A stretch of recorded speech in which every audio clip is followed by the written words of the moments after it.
금요일 오후 6시 서울 강남의 한 여고에서 마지막 불이 꺼제다. 윤미경은 교장실 의자에 기대어 앉아 창밖을 바라보고 있었다. 58세, 35년을 교육계에 몸담아온 그녀에게 학교는 그저 직장이 아니라 인생 그 자체였다. 교장 선생님, 먼저 가보겠습니다. 행정실장이 문을 두드리며 인사했다. 네, 수고하셨어요. 미경이 고개를 끄덕였다. 홀로 남은 교장실은 적막했다. 벽에 걸린 상장들과 감사패들이 그녀의 지난 세월을 말해주고 있었다. 모범교사상, 교육부 장관 표창, 지역교육청 공로상, 하나같이 빛나는 업적들이었다. 하지만 오늘따라 그 상장들이 차가워 보였다. 마치 자신의 인생을 박제해 놓은 표본처럼 느껴졌다. 집으로 향하는 지하철 안에서 미경은 주변 사람들을 둘러보았다. 젊은 연인들이 다정하게 속삭이고 있고 중년 부부는 손을 잡고 앉아 있었다. 유독 혼자인 사람은 자신뿐인 것 같았다. 아파트에 도착해 현관문을 열면서도 습관적으로 왔어요라고 말했다. 물론 대답하는 사람은 없었다. 텅 빈 거실의 정적이 그녀를 맞았다. 남편 강태섭은 지방 발령을 받은 지 벌써 3년째. 처음에는 주말마다 올라왔지만 이제는 한 달에 한 번 정도만 얼굴을 비춘다. 아들 준호는 미국에서 유학 중이라 연락도 뜸하다. 저녁을 간단히 먹고 침실로 들어간 미경은 화장대 거울 앞에 앉았다. 거울 속 자신의 모습을 오랫동안 바라보았다. 언제부터인가 화장을 진하게 하지 않으면 얼굴이 초췌해 보였다. 나는 언제부터 여자가 아니라 조장 선생님으로만 살아왔을까? 자문자답했지만 대답은 나오지 않았다. 결혼 초기만 해도 태섭은 그녀를 예뻐해 주었다. 하지만 언제부터인가 그런 것들이 사라졌다. 미경이 교감이 되고 교장이 되면서 집안에서의 존재감은 점점 희미해지다. 당신은 일밖에 몰라.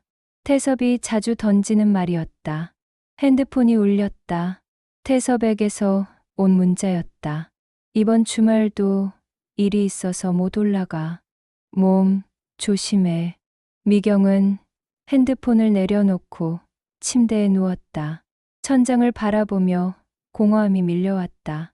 이렇게 혼자 늙어가는 것이 자신의 운명인가 싶었다. 토요일 오후 3시 서울 시내 한 호텔의 연회장이 북적였다. 서울대 국문과 79학번 동문회가 열리는 날이었다. 미경은 처음에는 참석하지 않으려 했다. 하지만 후배 교수인 김선희의 성화에 못 이겨 결국 나오게 되었다. 연회장에 들어서자 익숙한 얼굴들이 보였다. 대부분 머리가 희끗희끗해졌거나 살이 많이 찐 모습들이었다. 세월의 흔적이 역력했다. 어머, 미경이야. 동기 중 한 명인 정윤아가 반갑게 달려왔다. 윤아야, 오랜만이다. 교장님 되셨다며? 정말 대단해. 자리에 앉아 주변을 둘러보던 미경의 시선이 한 남자에게 머물렀다. 키가 크고 백발이 단정하게 정리된 남자였다. 어디서 본 것 같은데 확실하지 않았다. 그때 그 남자가 고개를 돌렸다. 눈이 마주치는 순간 미경의 심장이 뛰기 시작했다. 박진우였다. 대학 시절 문예 창작 동아리에서 만났던 2년 선배. 당시 그는 건축학과였지만 문학에 관심이 많아 동아리에 참여했었다. 미경은 그에게 은밀한 호감을 품고 있었다. 진우도 미경을 알아보았다. 놀란 표정으로 일어나더니 미경 쪽으로 걸어왔다. 미경이? 정말 미경이 맞지? 네, 선배님. 오랜만입니다. 세상에 이렇게 만나다니. 진우는 미경 옆자리에 앉았다. 가까이서 보니 나이가 들긴 했지만 여전히 근사한 모습이었다. 지금 뭐 하고 계세요? 진우가 물었다. 저는 고등학교 교장을 하고 있어요. 선배님은요? 건축, 설계 일을 하고 있어요. 요즘은 대부분 은퇴했지만 가끔 프로젝트를 맡기도 하고. 대화가 이어지면서 미경은 묘한 기분을 느꼈다. 마치 20대로 돌아간 것 같은 설렘이었다. 그런데 미경이는 정말 변하지 않았네. 예전 그 모습 그대로야. 진우의 말에 미경의 얼굴이 붉어졌다. 언제 마지막으로 이런 칭찬을 들어봤던가? 아니에요. 많이 늙었어요. 천만에. 오히려 더 품격 있어 보여. 동문회가 끝날 때까지 두 사람은 계속 이야기를 나눴다. 미경은 오랜만에 시간 가는 줄 모르고 대화에 빠져들었다. 행사가 끝나고 나오면서 진우가 말했다.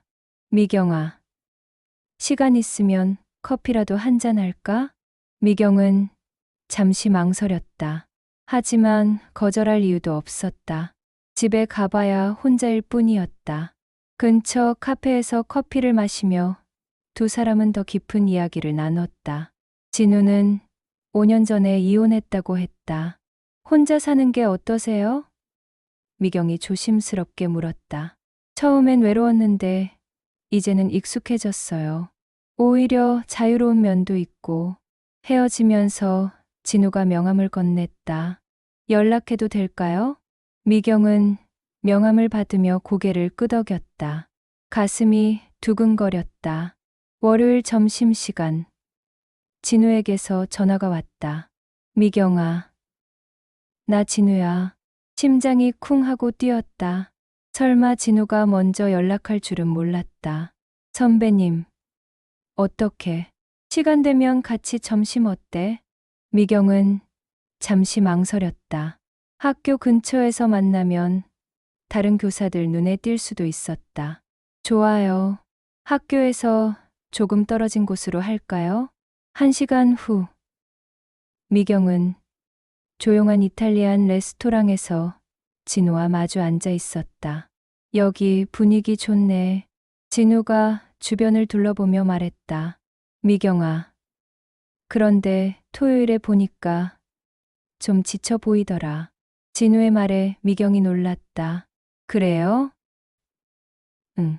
예전엔 늘 꽃 같은 미소를 지었는데 지금은 좀 무거워 보여.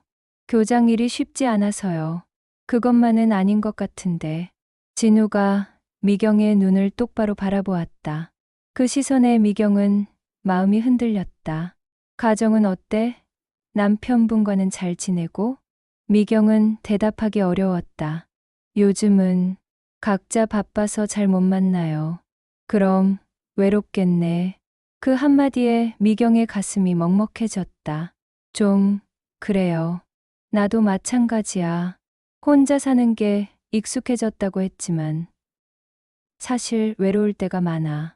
진우의 솔직한 고백에 미경은 위로받는 기분이었다. 식사를 마치고 나오면서 진우가 말했다. 미경아, 가끔 이렇게 만나서 이야기할 수 있을까? 미경은 고개를 끄덕였다. 좋아요. 그날 저녁, 미경은 집에서 태섭에게 전화를 걸었다. 오늘 뭐 했어? 태섭이 무심하게 물었다.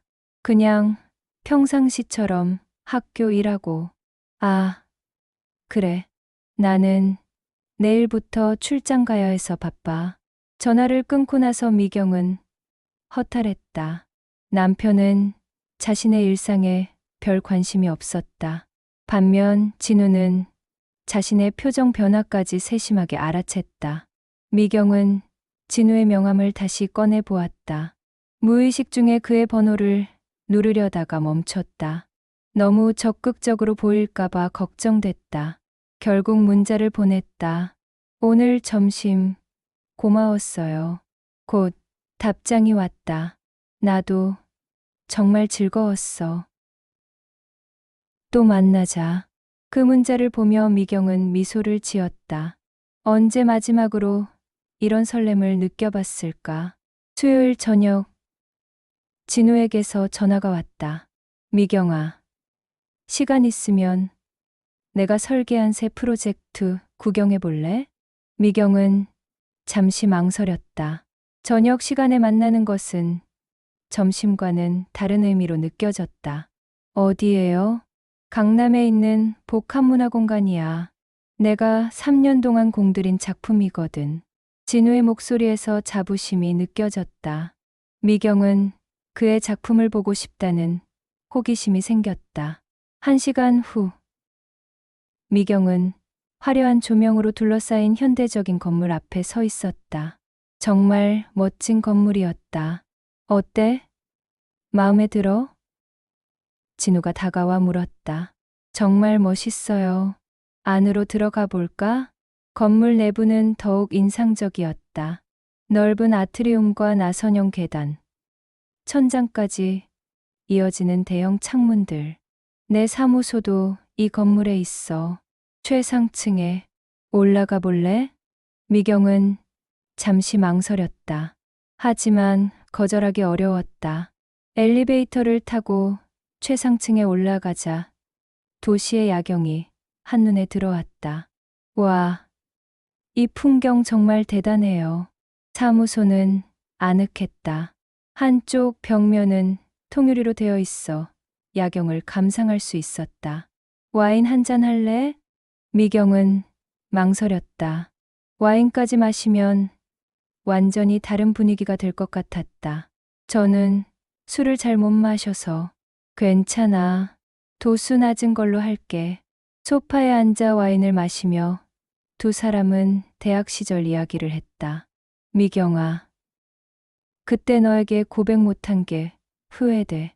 갑작스러운 진우의 고백에 미경은 놀랐다. 선배님, 정말이야. 그때 용기가 없어서 못했는데. 저도 그때 선배님을 좋아했어요. 정말. 네. 하지만 표현할 용기가 없었어요. 진우가 소파 쪽으로 조금 더 가까이 앉았다. 미경은 심장이 빨리 뛰는 것을 느꼈다. 미경아, 요즘은 여자로서 존재감이 사라진 것 같다고 했지? 네, 그건 주변 사람들이 너의 진짜 모습을 보지 못해서야. 너는 아직도 충분히 아름다워. 진우가 미경의 손등을 살짝 잡았다. 따뜻한 체온이 전해졌다. 미경은 그 순간 온몸이 떨리는 것을 느꼈다. 언제 마지막으로 남자의 손길을 느껴봤던가. 선배님, 미경의 목소리가 떨렸다. 미안. 너무 갑작스러웠나? 진우가 손을 뗐다.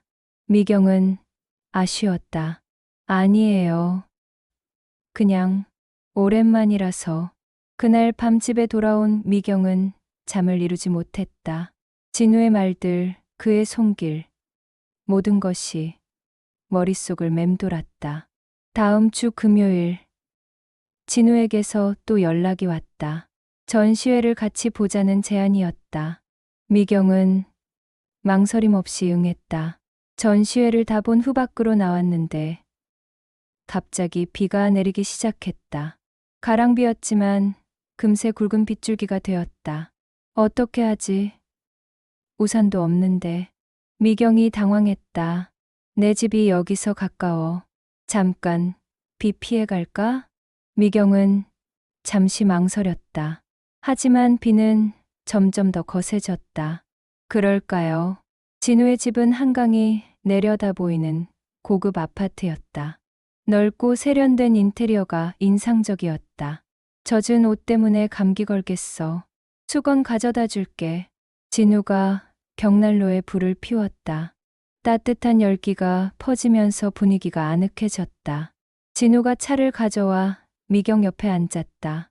두 사람은 벽난로의 불꽃을 바라보며 말없이 앉아 있었다. 이런 날씨에는 집에 혼자 있으면 더 외로워져. 진우가 중얼거렸다. 미경아, 너는 정말 행복해? 지금 삶이 만족스러워? 잘 모르겠어요. 언제 마지막으로 가슴이 뛰어봤어? 미경은 대답할 수 없었다.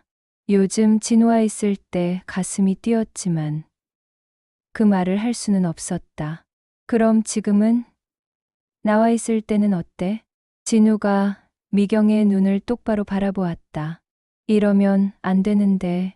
미경이 작은 목소리로 중얼거렸다. 왜 안 돼? 저는 결혼한 사람이에요. 하지만 행복하지 않잖아. 진우의 말이 가슴에 박혔다. 미경아, 나는 정말 너를 좋아해. 예전에도, 지금도. 진우가 미경의 손을 잡았다. 이번에는 뿌리치지 않았다. 미경아, 나하고 진짜 사랑해 볼래? 그 순간 미경의 머릿속이 하얘졌다. 진우가 미경의 어깨에 손을 올렸다. 미경은 몸이 떨렸다. 오랫동안 잠들어 있던 여자로서의 본능이 깨어나고 있었다. 이러면 안 되는데. 미경이 다시 중얼거렸지만 진우를 밀어내지는 않았다. 밖에서는 여전히 비가 내리고 있었다. 진우가 미경을 조심스럽게 끌어안았다. 미경은 저항하지 않았다. 오랫동안 메말라 있던 마음에 단비 같은 순간이었다. 미경아, 괜찮아? 진우가 속삭였다. 미경은 대답 대신 고개를 끄덕였다. 눈물이 나려고 했다. 두 사람은 벽난로 앞에서 서로를 바라보았다. 30년이라는 세월이 한순간에 사라진 것 같았다. 정말 괜찮아. 후회하지 않을 거야? 후회할지도 모르겠어요. 하지만 지금은 이러고 싶어요. 그날 밤 미경은 오랫동안 잊고 있던 감정들을 되찾았다. 여자로서의 자신, 사랑받는 존재로서의 자신을. 진우의 품에서 그녀는 교장도 아니고 아내도 아닌 그냥 윤미경이라는 한 여자였다. 하지만 동시에 무거운 죄책감도 밀려왔다. 결혼한 사람으로서 해서는 안 될 일을 했다는 생각. 새벽이 되어서야 미경은 집으로 돌아갔다. 집에 들어가자 모든 것이 그대로였다. 하지만 미경 자신은 완전히 달라져 있었다. 샤워를 하면서 미경은 울었다. 행복함과 죄책감이 뒤섞인 복잡한 감정 때문이었다. 나는 지금 뭘 하고 있는 걸까? 다음 날 아침, 미경은 평소보다 일찍 학교에 나갔다. 집에 있으면 자꾸 어젯밤 일이 생각날 것 같았다. 점심시간에 진우에게서 문자가 왔다. 어젯밤 생각만 하고 있어. 너는 어때? 미경은 한참을 고민하다가 답장을 보냈다. 저도 혼란스러워요. 만나서 이야기할까? 혼자 고민하지 마. 내일 저녁에. 그날 밤에도 미경은 잠을 이루지 못했다. 자신이 무엇을 원하는지 확실하지 않았다. 한 가지 확실한 것은 어젯밤 이후로 자신이 완전히 달라졌다는 것이었다. 다음 주 월요일, 부교장인 이해숙이 심각한 표정으로 교장실로 들어왔다. 교장 선생님, 잠깐 말씀드릴 게 있어서요. 무슨 일이세요? 교장님, 요즘 어디 다니세요? 갑작스러운 질문에 미경은 당황했다. 지난 금요일에 김영희 선생님이 강남에서 교장님을 봤다고 하더라고요. 남자분과 함께 계셨다면서요. 미경의 얼굴이 하얗게 변했다. 대학 동문이에요. 우연히 만나서. 아, 그렇군요. 해숙이 안도하는 표정을 지었다. 하지만 그날 저녁, 더 큰 충격이 기다리고 있었다. 집에 도착하니 태섭이 거실에 앉아 있었다. 언제 왔어? 갑자기 일이 끝나서 올라왔어. 태섭의 목소리가 평소와 달랐다. 뭔가 딱딱하고 차가웠다. 미경아, 앉아봐. 미경은 불안한 마음으로 소파에 앉았다. 요즘 누구 만나? 뭔 소리야? 거짓말 하지 마. 강남에서 남자랑 같이 다니는 거 다 들었어. 미경의 가슴이 쿵 떨어지다. 그게 대학 동문이야. 우연히? 매주 만나는 게 우연이야? 태섭이 목소리를 높였다. 동문회에서 만난 사람들이 다 알고 있어. 너 요즘 완전히 달라졌다고 하더라. 미경은 아무 말도 할 수 없었다. 미경아, 정말 실망이야. 당신도 나한테 관심 없으면서 이제 와서 뭐라고 해? 미경이 반발했다. 관심 없다고?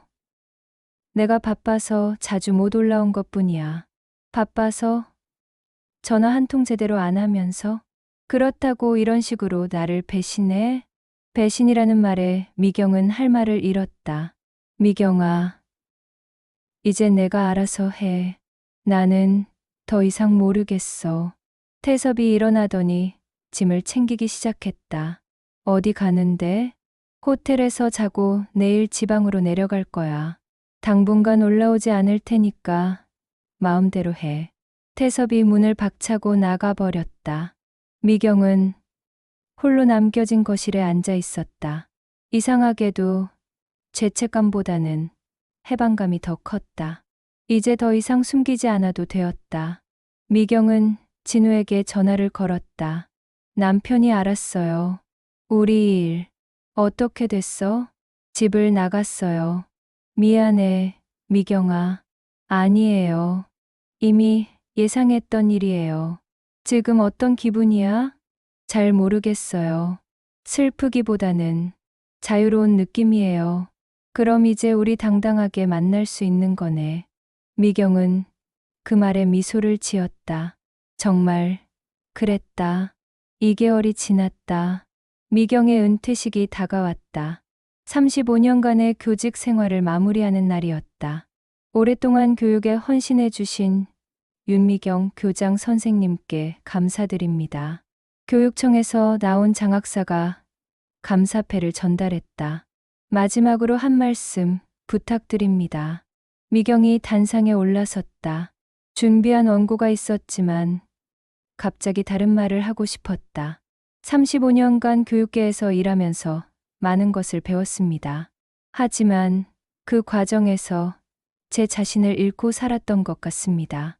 청중들이 조용해졌다.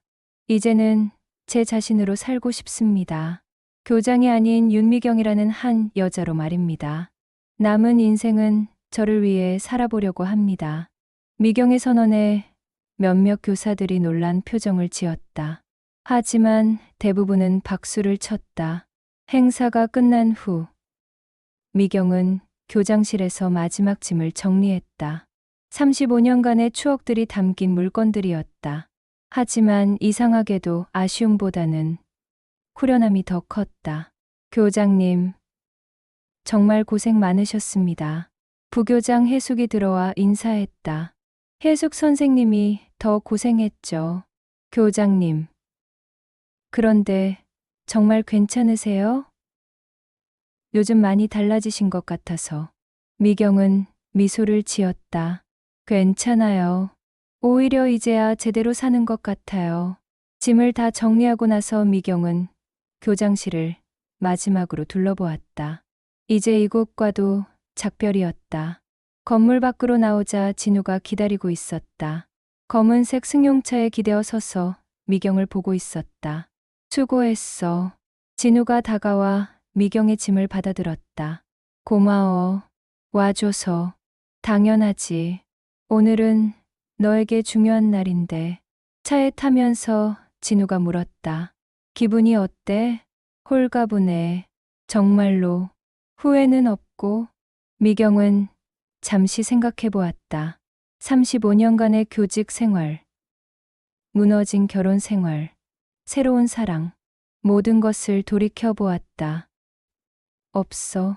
오히려 이제야 진짜 인생이 시작되는 것 같아. 진우가 미경의 손을 잡았다. 이제는 숨길 필요도 없고 눈치 볼 필요도 없었다. 미경아, 이제 나와 함께 해도 돼? 미경은 잠시 눈을 감았다가 고개를 끄덕였다. 네. 차는 석양을 향해 달려갔다. 미경은 창밖을 바라보며 생각했다. 58년을 살아오면서 이렇게 자유로운 기분을 느껴본 적이 있었나. 이제 더 이상 교장 선생님이 아니었다. 아내도 아니었다.